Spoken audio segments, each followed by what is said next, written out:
In just 20 minutes, someone would lose more than just a title.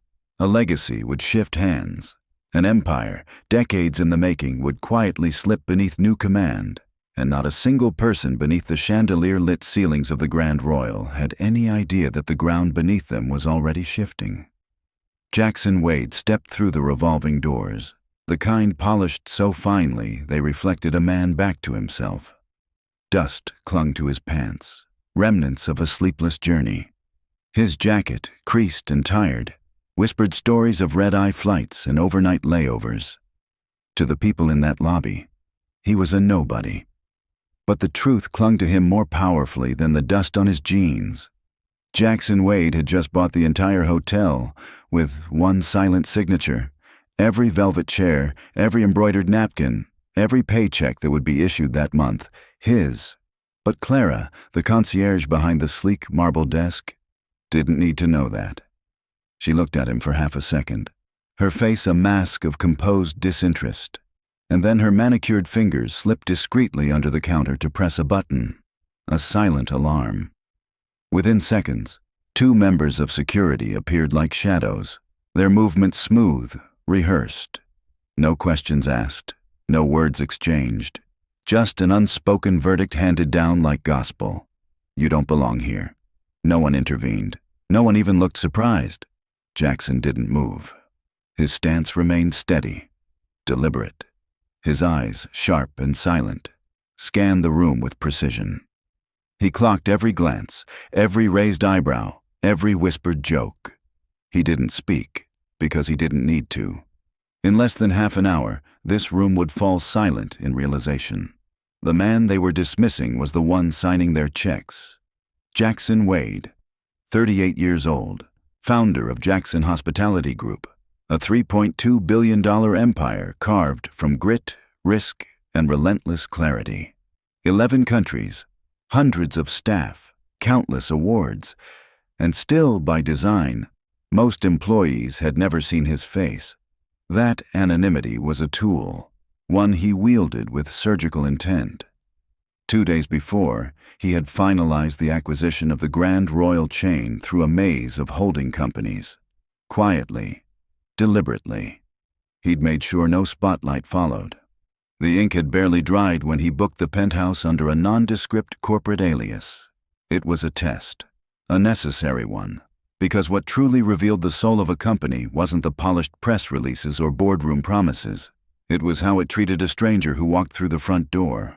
No one in that building knew he now owned the contracts they signed, the uniforms they wore, the brand they boasted on LinkedIn. That was the whole point. He didn't want a red carpet. He wanted truth. And the only way to find that was by blending into the noise, arriving as nothing. 3 days before his flight, his assistant Sarah had booked the suite under a subsidiary account. No name, no title, just a data entry buried, among 100 others. She rerouted all communications, double-checked protocols to ensure no alerts would reach the front desk.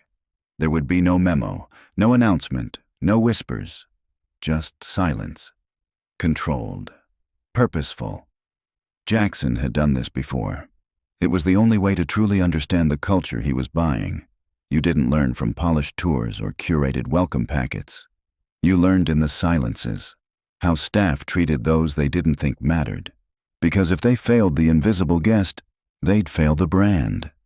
This wasn't a routine inspection. This was a controlled collapse. Jackson wasn't chasing perfection. He was hunting honesty. And the Grand Royal? It was about to show its true colors. His jacket's elbows were worn, his jeans dusty from walking blocks rather than arriving in black cars. The leather straps of his backpack had begun to fray, the corners scuffed from airport floors and cab rides. Nothing about him whispered luxury. He didn't look like a man checking into a $2,000 a night suite. But that was the test. As he stepped further into the lobby, beneath the glow of crystal chandeliers and onto the polished marble, heads turned. Conversations softened. A man lowered his newspaper. A woman tilted her wine glass slightly, whispering something behind it. The room didn't shout. It recoiled, quietly, cruelly. No one spoke to him, but the message cut clean. You are not one of us. Jackson didn't break stride. Each step rang louder than the last. He welcomed the judgment. It was honest. The kind of honesty hidden behind polished smiles when VIPs walked through. This was the real lobby. This was the culture unmasked. And that was exactly what he came for. The young woman behind the reception hesitated. Her fingers hovered just above the keyboard, unsure whether to greet or question. But before she could act, Clara appeared. Her heels struck the marble like punctuation. Her eyes brushed past Jackson with all the regard of spotting a stain on silk. "This is private property," she said coolly. "We don't allow walk-ins." Jackson met her gaze. Calm. Still. "I have a reservation," he replied. "Under Jackson Group." She didn't blink, didn't look at a screen, didn't verify a thing. Instead, she tilted her head slightly, like she was analyzing an out-of-place object. Her silence was intentional. Her presence, a quiet assertion of power. But so was his. Behind Jackson's composed tone was the first thread of irritation. Behind her professional smile was certainty. This man doesn't belong here. And she had no idea just how wrong she was. Clara made no move toward the reservation system. Her arms folded across her chest in a slow, deliberate motion. "I think you've got the wrong place," she said flatly. A chuckle floated from somewhere behind him. Another guest smirked, whispering behind a half-filled glass. A third simply shook his head and looked away. It wasn't loud. It was worse, subtle, spreading like rot. Jackson's expression didn't shift. His voice stayed even, almost patient. "I'd appreciate it," he said, "if you'd check the system." Clara tilted her head again. Her voice, now saccharine and slicing, replied, "There's really no need." The room tightened. Judgments hung in the air like cigar smoke. No hostility, just condescension dressed in linen. The kind that says, "This is over for you, let it go." But Jackson didn't. He stood still. Not for pride, not for power, but because this exact moment, was what he had come to uncover. Clara's voice rose a single note, laced with that smile that didn't touch her eyes. "We have a certain standard here," she said, enunciating every syllable like a warning. "You might be more comfortable somewhere, less particular." The insult landed like silk-gloved contempt. Around them, the lobby paused to watch. A man in designer loafers leaned toward a friend and muttered just loud enough to be heard. "He probably just wandered in." They had no idea. Laughter followed. It wasn't loud or cruel, at least not on the surface. It was the kind that simmered just beneath the skin of civility, shared between glances, quietly complicit. A collective chuckle at the expense of someone they thought didn't belong. But Jackson didn't flinch. He didn't shift his stance. He gave them nothing, not anger, not pride. His silence wasn't surrender. It was strategy. A stillness forged from patience, letting the moment stretch, letting their assumptions speak louder than any rebuttal ever could. To them, his quiet was weakness. But to him, it was observation. Every sideways glance, every smirk, every averted gaze. They weren't just acts of exclusion, they were data points. The system was speaking, and Jackson was listening. Because this wasn't just about Clara anymore. She was merely a symptom. The real issue pulsed beneath her, an entire structure that affirmed her actions in real time. And just like that, the culture Jackson had come to diagnose had revealed itself, stripped bare without even realizing it. He moved slowly, deliberately, reaching into the inner pocket of his wrinkled jacket. The card he retrieved was sleek and unmistakable, a matte black rectangle that caught the light like oil on water. Heavy, exclusive, a Centurion card, the kind you couldn't apply for, only be invited to hold. He placed it face up on the counter, silently, like a verdict. The symbol was small, but the weight was unmistakable. Unlimited access, absolute credibility. But Clara didn't even blink. She spared it a single glance and offered a smile as hollow as her words. "Anyone can get a fake these days," she said with patronizing cool. A ripple moved through the room, a sharp breath from somewhere near the bar. Even the young receptionist flinched. A low whistle broke the tension, surprised, not amused. The air seemed to constrict, thick with the sharp scent of something about to snap. Jackson stayed still. His hand rested calmly beside the card. He hadn't come here to be applauded, but he hadn't come to be erased either.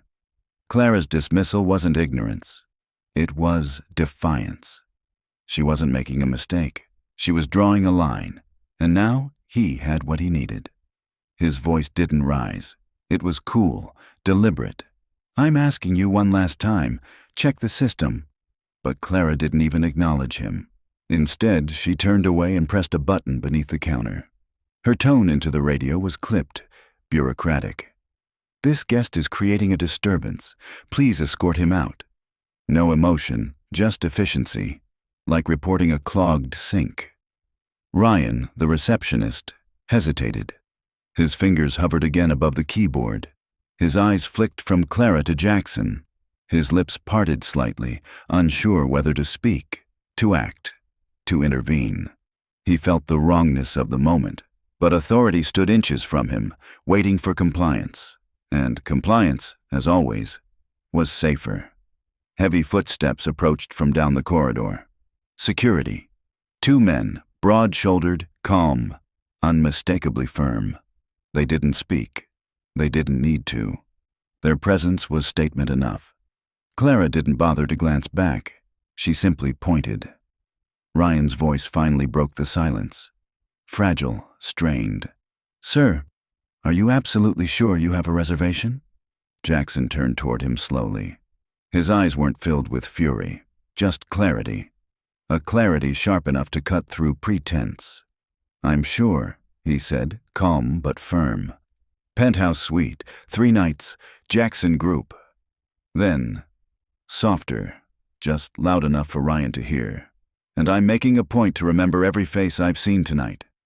Ryan's throat tightened. Behind him, the guards halted.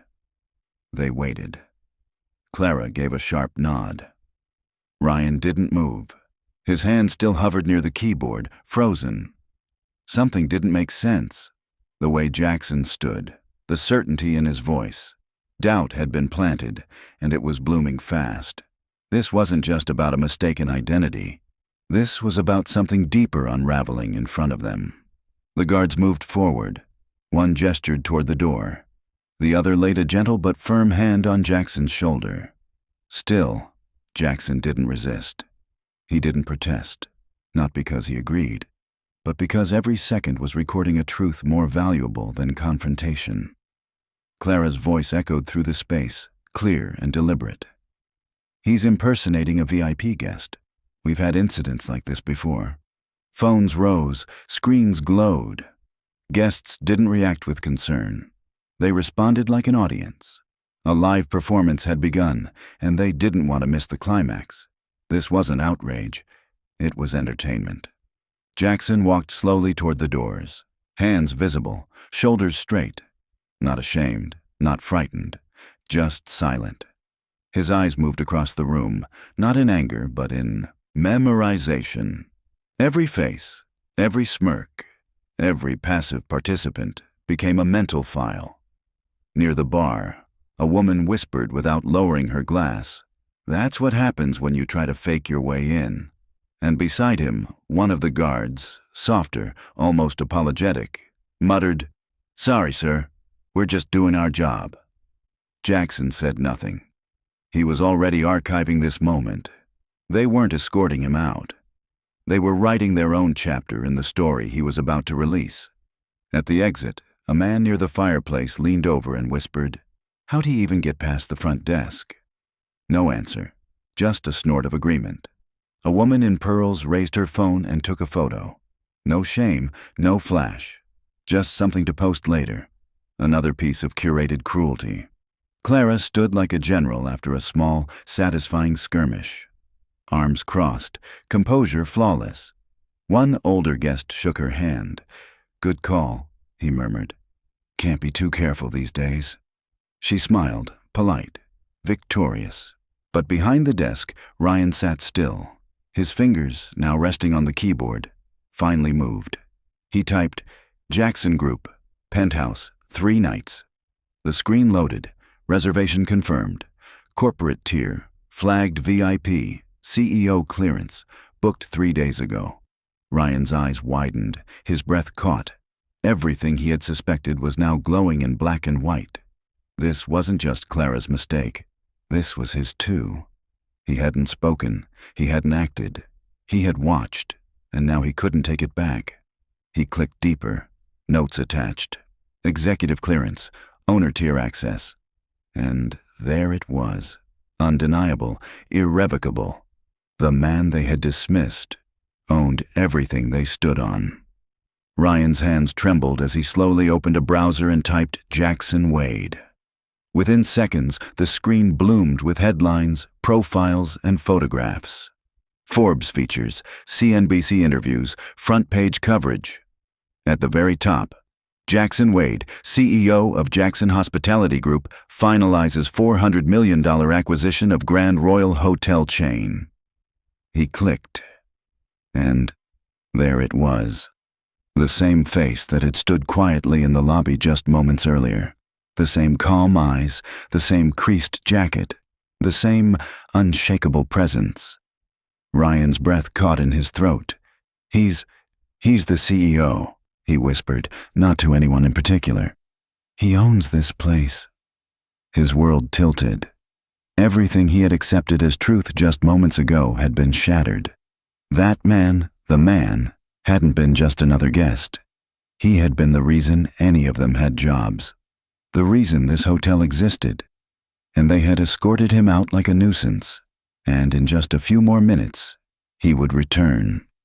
This time, with the truth at his back, and everyone watching. The revolving doors turned. Jackson stepped into the lobby once more. Same jacket, same pace, but the room was different now. Everything had shifted. Conversations froze mid-sentence. The atmosphere collapsed into silence. A wine glass clinked too hard against a saucer and cracked. Someone fumbled a phone, dropped it. Another guest, staring too hard, whispered under their breath, "Is that?" Recognition swept through the space like a sudden wind. Behind the desk, Ryan's lips parted again. "He's back," he breathed. He came back. Jackson didn't rush, didn't look for applause or reaction. He moved like he belonged, because he did. His walk was a reclamation, of presence, of respect, of authority. But not for show, for truth. He approached the front desk with precise calm and looked at Ryan. Not coldly, not accusing, just with a stillness that said everything. "I believe," Jackson said, voice low but commanding. "You still have my reservation on file." Ryan didn't have to check. The screen was still lit before him, the confirmation glowing. He nodded slowly, the weight of realization pressing on every syllable. "Yes, sir. Penthouse suite. 3 nights. Confirmed." A small, sharp sound followed. A quiet gasp. A guest looked up, brows furrowed. Another turned toward Clara, waiting for her reaction like an audience anticipating the villain's fall. But Jackson didn't bask in it. He didn't gloat. He simply stood. The man they had tried to erase was now undeniable, and the lobby, once so quick to judge, couldn't look away. Then, from across the marble, Clara's voice rang out like glass cracking beneath pressure. "What is he doing back in here?" She stormed forward, posture stiff, voice laced with authority. But it no longer had weight. She didn't own the room anymore. Jackson didn't look at her. He didn't acknowledge the chaos she tried to summon. Instead, he reached into his jacket and pulled out a single black business card. He placed it on the counter like a final move in a quiet war. The silver lettering glinted under the lights. Jackson Wade, Chief Executive Officer, Jackson Hospitality Group. There were no raised voices, no fanfare, but silence thundered. The clerk beside Ryan gasped, soft but unmistakable. Somewhere in the room, a phone clattered to the ground. Still, Jackson said nothing. His silence spoke louder than Clara's protests ever could. "I don't need to prove anything. I just need you to see." And now, she was the one being watched. Clara's face drained of color. Her mouth opened slightly, scrambling for the control she once commanded. "Anyone can print a business card," she said, voice thin and brittle. It didn't land. Jackson slowly pulled out his phone. No flourish, no threat. Just action. "Sarah," he said into the receiver, "patch me into the boardroom." Speaker mode. Seconds passed. Then a voice echoed throughout the lobby, clear, crisp, and official. "Mr. Wade, welcome to your new flagship property. We've been expecting your check-in." Silence became weight. Every guest who had stared now looked down. A woman near the elevator sat slowly, unsure what to do with her hands. Someone else covered their mouth. Clara stood still, a statue in the storm of her own undoing. She had mocked the card, but she couldn't refute the voice. And now, everything she'd relied on, posture, perception, control, was unraveling. She turned in place, searching the room, as if someone, anyone, might step forward to save her. But they didn't. They stepped back. Phones lowered, eyes averted. The same lobby that had empowered her now left her exposed. Behind the desk, Ryan exhaled for the first time in what felt like hours. Quietly, he leaned toward his coworker and whispered, "We made a big mistake." Jackson didn't look at Clara. He looked at the room.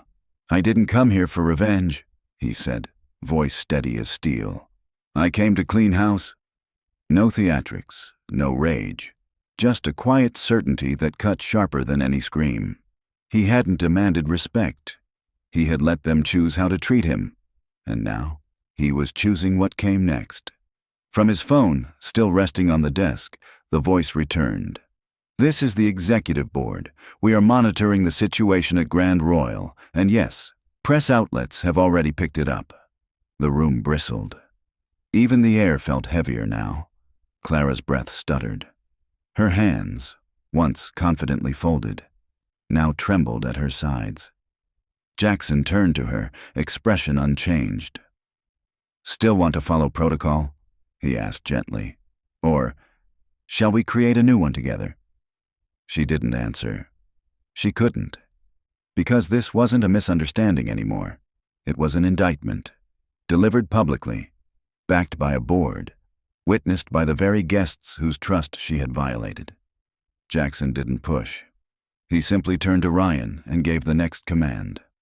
"Pull the guest complaint records, last 12 months, filter by management actions." Ryan's fingers moved quickly, obediently. A list appeared. 17 entries, each one connected to a single name. "Clara Langford," Jackson said, letting the weight of the truth drop into the silence. 17 documented complaints. Clara stepped forward, voice cracking but defensive. "Those reports are exaggerated. Misunderstandings. You can't—" Jackson didn't blink. "And the 6 settlements?" She stopped. Ryan clicked again. 6 quiet payouts. Sealed, discreet, final. "This isn't a pattern," Jackson said. "It's a practice. No opinions, no arguments. Just numbers." And now, Clara stood alone, stripped of her status, surrounded by truth. Then, from the side of the lobby, a voice broke through. It wasn't loud, it wasn't dramatic, it was real. A housekeeper stepped forward, uniform slightly wrinkled, voice hesitant but resolute. "She yelled at me once," she said softly. "For nothing. I was just in her line of sight." Clara opened her mouth. But Jackson lifted a hand, not to her, to the room. A signal. Let the truth continue. Jackson turned slightly, his gaze shifting toward the security camera mounted above, the front desk. But he wasn't speaking just to those in the lobby anymore. His voice, steady and resonant, was meant for everyone beyond the marble walls, anyone watching, anyone listening. if you've experienced the same, he said, not raising his voice, just making it undeniable. You're not alone. You're not invisible. Now is the time to speak. Silence followed, but only for a moment. Then, slowly, one hand lifted in the back. A concierge. Then another. This time, a valet near the elevator. Then a server. One by one, staff began stepping forward, not dramatically but with quiet courage. It wasn't rebellion. It was release, and Clara saw it. She turned, scanning the faces that once stood behind her with obedient silence. But the silence was gone, and in its place stood truth. Near the fireplace, an older woman, elegant but tight-jawed, stepped forward. I had a confirmed suite last spring, she said calmly. Got a call the morning of check-in. They said it had been reassigned due to maintenance. But I knew. I didn't look like the other guests. A sharp murmur rippled through the crowd. Ryan typed quickly into the system. His fingers moved with purpose now. Reservation history confirms it, he said. The room was reassigned, no maintenance logged, no alternate reason noted. Clara snapped, her voice sharp with panic. I was protecting the brand. Our image matters. We can't just... Jackson turned to her, not with fury, but with precision. You're calling it policy, he said, but what you're describing is discrimination. Clara's mouth fell open. For once, there was no comeback. The phrase she'd used so often, protecting the brand, had turned against her, because now that brand had a name, a face, and receipts. Jackson faced her fully. His voice lowered, weighted not with accusation, but with memory. I used to mop floors, he said, at the first hotel I ever built. Clara blinked, unsure if she heard him correctly. I've carried luggage, changed linens, scrubbed bathrooms. I know this business from the ground up, because I started at the ground. He stepped closer, not as a threat, but as someone who had nothing left to prove. No one gets to decide someone's worth based on whether they walk in wearing Italian leather. The room didn't erupt. It listened, because truth doesn't need volume. It just needs space. I didn't buy this hotel to redecorate the lobby, he continued.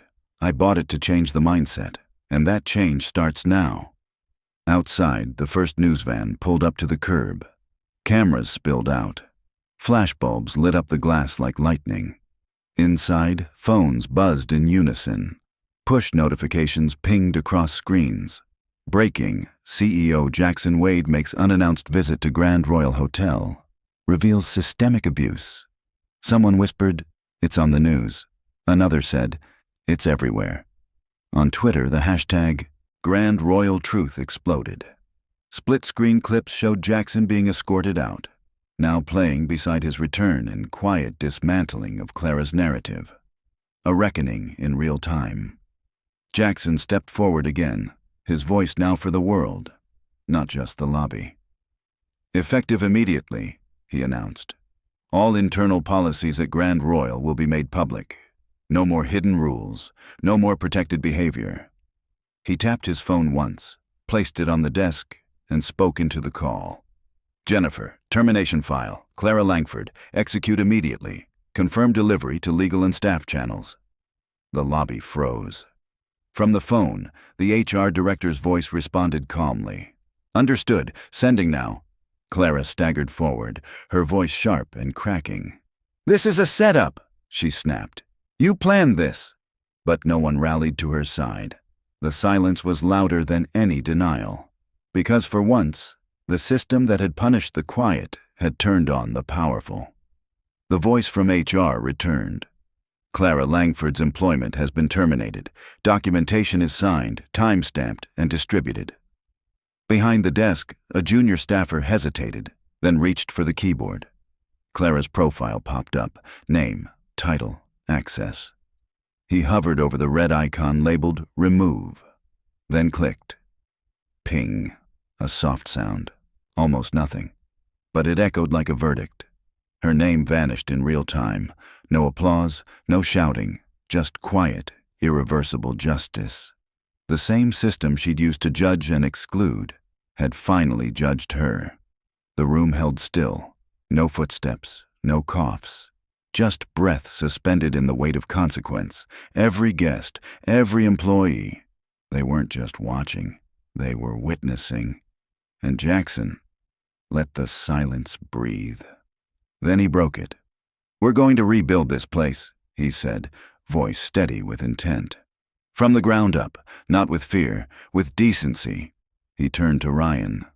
Their eyes locked. "You," Jackson said. "You hesitated. That matters more than people think." Ryan stiffened, unsure if it was praise or rebuke. Jackson added, "You might do better than the last one." It wasn't a promotion. It was a door. And behind that door was a future not built on silence, but on courage. For the first time that day, the room didn't feel heavy.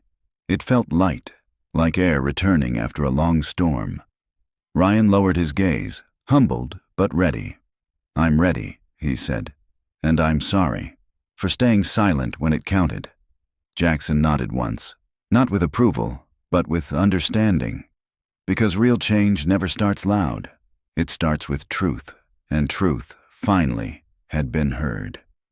"You're not silent now," Jackson said, his voice even, not triumphant, just true. And with that, nothing more needed to be spoken. Outside, the light from camera flashes began to scatter against the lobby's glass, dancing across the marble like fireflies. Tripods rose, boom mics hovered. What was once a sanctuary of image and impression had become a transparent stage for truth. Inside, Ryan stood taller, not out of pride, but out of something more enduring: responsibility. He still felt the weight of his earlier silence, but now that weight had been reforged into something stronger, a second chance, earned by action, not absolution. Jackson stepped slightly back. He didn't need to stand in the spotlight anymore. That light now belonged to those who chose to stand when it mattered. The world was watching, yes, but they weren't watching Jackson anymore. They were watching what would come next. Red record lights blinked in synchronized rhythm across the room, like the heartbeat of a new era. Reporters surged forward, microphones extended from every angle. Cameras focused in on a man who had no prepared statement, no branded podium, just presence. "I didn't come here to fire anyone," Jackson said, his tone calm but weighted. "I came to keep the people who deserve to stay." Click, flash, silence. Then he continued, voice unwavering. "Power means nothing if it's never tested." The words didn't just hang in the air. They etched themselves into it. Phones lit up, tweets ignited, hashtags shifted. A guest near the back leaned forward and whispered, "That line's going to live forever." But Jackson wasn't speaking to the trending tab. He was speaking to every employee watching from a back room, every guest tucked into a corner booth, and every executive who ever mistook fear for loyalty. A reporter's voice rose from the press cluster. "Mr. Wade, why didn't you reveal who you were from the start?" Jackson didn't miss a beat. "Because I don't need anyone bowing when I walk in," he said. "I need them to serve with integrity when they think no one's watching." The room stilled, not from tension, but reflection. Behind the desk, Ryan watched in silence. His eyes didn't leave Jackson's face. Slowly, he nodded, not because he had to, but because he understood. Jackson hadn't just dismantled a toxic system. He'd modeled how to build something better in its place. Because real leadership doesn't arrive in a tailored suit with a spotlight. It walks in quietly, in humility, sometimes with calloused hands, sometimes with a mop. From the edge of the lobby, a woman in a housekeeping uniform stepped forward, her gloves still on, her eyes unsure but determined. She stopped in front of Jackson and said, just above a whisper, "Thank you for doing what no one else ever dared to." Jackson looked at her. Not over her, not past her, but right at her. Then he bowed. Not deeply, not ceremoniously. Just enough to mean it. No applause followed. Only the sound of a single camera click and another. A photo, the CIO and the cleaner, shoulder to shoulder, equal under the same light. That image would travel everywhere by sunrise, not because it was dramatic, but because it was real. In a hotel once built on polished appearances, this moment had no need for shine. It carried only the weight of truth. 1 week later, CNN aired the story. Jackson Wade removes controversial manager, initiates systemic overhaul at Grand Royal. Clips rolled. Jackson's silent return, Clara's removal, the press circle, the words that echoed like policy carved from principle. Viewers watched not just for scandal, but for clarity, because something in them had longed to see justice done without theatrics. Back inside the Grand Royal, a new bronze plaque hung quietly near the front entrance. Guests paused to read it as they passed. In a place once known for judging appearances, only those who show respect remain. No logo, no signature, just truth. At the front desk, Ryan now stood with his nameplate replaced. The words were simple. General Manager. He didn't flaunt it. He didn't need to. The way he greeted guests, looked them in the eye, and smiled, meant it, said more than any press release ever could. This wasn't redemption. This was stewardship. What Jackson began, Ryan now carried forward, not as a continuation, but as a commitment. Meanwhile, across the internet, a single clip soared past 12.4 million views in under 48 hours. Clara, mid-protest. Jackson, calm, decisive. The caption, the cost of attitude. The comment section wasn't angry, it was relieved. Because in a world crowded with hollow apologies and rehearsed PR, this moment wasn't orchestrated. It was organic. A man stripped of recognition. A system flipped on its axis, and consequences delivered. Not privately, but in daylight. Not for vengeance, but for validation. A few days later, Jackson sat across from a podcast host in a modest studio. No lights, no scripts, just water and a mic. You didn't have to go undercover, the host said. Most CEOs would have sent a memo. Jackson shook his head. I didn't do it for optics, he replied. I did it so every employee knows someone's watching, but this time, in the right way. The host leaned in, thoughtful. And the guests?